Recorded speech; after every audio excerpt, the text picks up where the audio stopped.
Oke, nah kira-kira untuk Harum gimana nih Kak Kevas view-nya? Ya, Harum Full. sebenarnya kinerja masih sangat bagus. eh karena dia sektor energi juga, batu bara sampai kuartal 2 kemarin itu masih sangat bagus. Secara valuasi dibilang mahal banget sih sebenarnya enggak juga ya, tapi dibilang murah juga enggak. Jadi sekarang ini ya menurut saya harga Harum di saat segini nih di kisaran 1.700 tuh memang cukup wajar lah. Makanya saham ini udah cukup sideways juga, cukup lama kan dari akhir tahun lalu bahkan sidewaysnya cukup lama di 1.700, 1.800-an di situ-situ aja. Jadi kinerjanya masih on track. Dia lebih sekarang lebih menunggu ya, menunggu uh, banyak pabrik-pabrik nikelnya supaya bisa nebus pendapatannya lagi gitu. Sekarang kan harga nikel juga lagi agak koreksi ya kalau nggak salah nih. Ya, harga nikel kan lagi agak rendah-rendah juga. Jadi minim sentimen lagi nih sekarang nikelnya. Kalau coalnya kan masih bertahan, masih bagus, tapi sekarang nikelnya uh, lagi minim sentimen lah. Harganya juga lagi turun. Oke. Nah, ini ada lagi yang tanya, ini agak banyak nih Kak Kevas. Beda sektor lagi PTBA pastinya. pertanyaan. Oh, bukan. Apa nih? Enggak, ini ada ESA Oh, sama ESA. TAPG. Mm. Saya pertama, sorry nggak ngikutin ESA ya, tapi kayaknya TAPG saya sempat belajar juga. Ini TAPG yang CPO kan ya? Ya, Oke, kalau CPO. TAPG sebenarnya bagus ya. Secara perusahaan juga eh, bagus, sehat, dan memang saya juga hal satu yang cukup menjagokan TAPG secara bisnis fundamentalnya. Menurut saya TAPG kinerjanya bagus, kemudian dia punya tanaman-tanaman sawitnya itu juga masih umurnya produktifnya banyak. Jadi kebetulan saya sempat pernah ngobrol juga nih sama direkturnya TAPG dan saya melihat memang TAPG ini salah satu emiten yang banyak juga memanfaatkan teknologi gitu. Jadi banyak sekali AI-nya gitu ya. Jadi tamannya itu benar-benar dipantau menggunakan banyak teknologi kayak gitu. Nah, momentumnya si TAPG ini lebih karena tadi tanamannya masih muda, jadi masih usianya produktif, jadi masih bagus lah growth-nya seharusnya. Apalagi sebenarnya TAPG ini kalau secara 3 tahun terakhir kan juga masih bertumbuh terus, padahal dia CPO yang cyclical gitu. Nah, jadi TAPG sih menurut saya masih cukup oke gitu ya. Cuma ya lagi-lagi sekarang harga palm oil juga lagi cukup rendah. Sekarang 4.000 ke bawah kalau nggak salah nih saya lihat nih ya. Jadi uh, ya minim sentimen lagi sih sekarang. Ya, tapi perusahaannya sih strong. Oke. Kalau ESA, sorry ya teman-teman, saya nggak terlalu ngikutin. Sudah lama banget. Dulu saya pernah beli ESA tuh tahun 2016. Tapi sekarang saya udah agak nggak update lagi sih. Ada apa dengan ESA sekarang? Oke, thank you Kak Kevas. Mungkin kalau CPO juga ada faktor musiman dari cuaca kali ya Kak Kevas ya. Jadi mengganggu produksi juga. Ya, Oke, ini ada yang tanya perbankan nih Kak Kevas. Perbankan BDMN. Tapi kalau Kak Kevas nggak ada insight BDMN, mungkin sektor juga boleh nih Kak Kevas. oke. Okay. Sektor perbankan. Ya, Bank Danamon itu salah satu bank tier 2 yang saya juga cukup perhatiin sih. Karena valuasinya juga menarik, manajemennya juga bagus, growth-nya juga masih bagus. Ya, jadi tapi pilihan bank tier 2 ini sebenarnya banyak ya. Kalau saya lihat kayak kemarin ada BNGA, BDMN, NISP, itu sebenarnya bank-bank tier 2 yang di luar top 4 bank yang punya kinerja bagus, harga juga cukup menarik gitu. Nah, ya kalau BDMN saya juga suka sih sebenarnya. Cuma karena saya banknya kebetulan sudah memilih bank lain, ya kayak BBRI gitu, jadi saya nggak mengalokasikan ke BDMN. Cuma kalau misalnya saya belum punya posisi perbankan, mungkin saya bisa ngelirik juga BDMN. Secara view, bank menurut saya too strong lah. Dalam kondisi apapun, bank masih masih bisa grow. Jadi ya, nah gini, mungkin satu saya bahas juga ya, kemarin pas saya belajar consumer retail tuh ya, sebenarnya sektor yang bukan sektor, segmen ya. Saya melihat segmen yang masih bisa diuntungkan dari tengah-tengah inflasi ini adalah semua sektor atau semua saham yang banyak uh, upper class-nya. I mean gini, saya maksud upper class adalah segmen yang memang kelasnya menengah ke atas. Kenapa saya bisa bilang gini, Sisti? Karena gini, kalau di Indonesia, waktu saya belajar sektor itu, kan saya pelajari ini semua. Yang paling bagus kinerjanya menurut saya itu MAPI. Ya, Oke. MAPI itu harga sahamnya naik banyak. Kenapa? Karena memang growth-nya bagus. Di tengah pandemi ini dia bisa recover. Ya, teman-teman tahu kalau MAPI ini kan segmennya lumayan menang ke atas lah ya brand-brandnya. Kalau teman-teman bandingkan misalnya dengan Ramayana, Ralphs, atau LPPF gitu, yang sama-sama retail, jualan fashion, tapi kan beda, cukup beda kelas.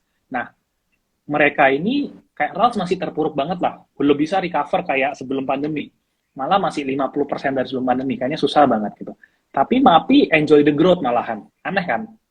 Terus kemarin itu di luar negeri juga cukup banyak emiten-emiten kayak Louis Vuitton, LVMH gitu ya, LVMH. Itu juga mencatatkan kinerja yang sangat bagus. Saya heran juga. Jadi di tengah pandemi, tengah isu-isu global, ya brand-brand luxury itu malah menikmati keuntungan yang sangat luar biasa. Jadi ya memang secara logika memang spending power dari mungkin yang kelas menengah ke atas nggak berkurang lah. Ya kurang tapi mereka masih bisa spend gitu.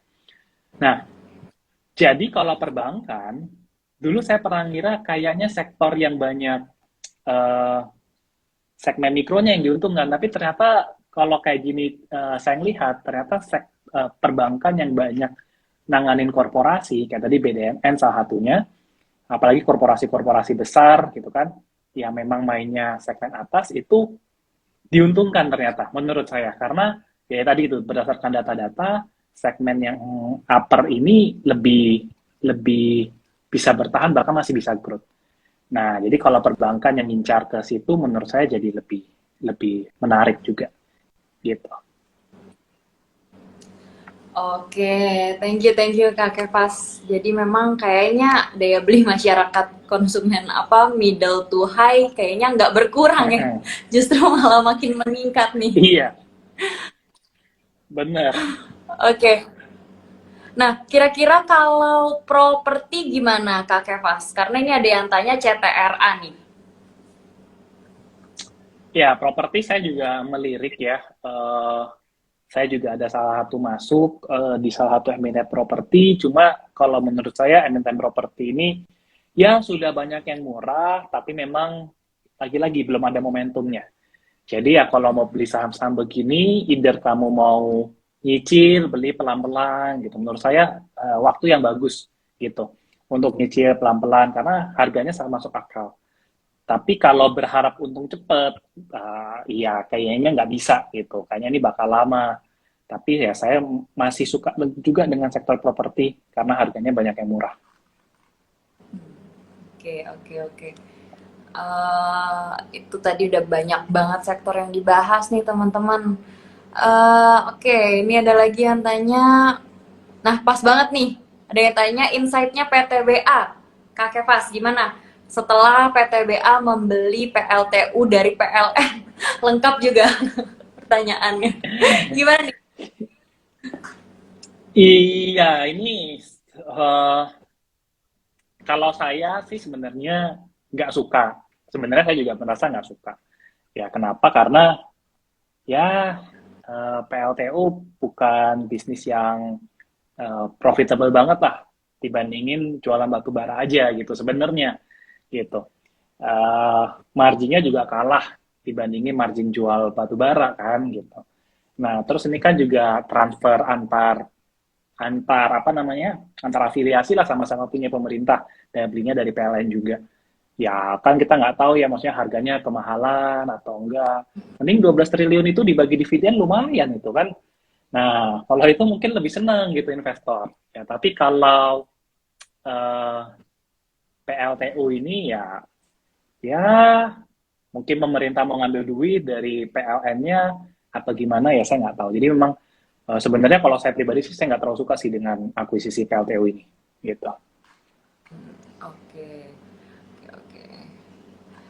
Nah, kemudian ada lagi pertanyaan kalau untuk telekomunikasi gimana nih Kak Kevas? Ada yang tanya friend, kira-kira view-nya seperti apa? Waduh, saya sebagai pemegang sahamnya juga, ya harap bersabar saja lah teman-teman. Ya kalau saya sih view-nya sih masih on track lah. Secara fundamental dia juga berusaha untuk turn around gitu kan, dari net profitnya sih memang udah sangat kecil banget teman-teman. Maksudnya secara progres ini perusahaan.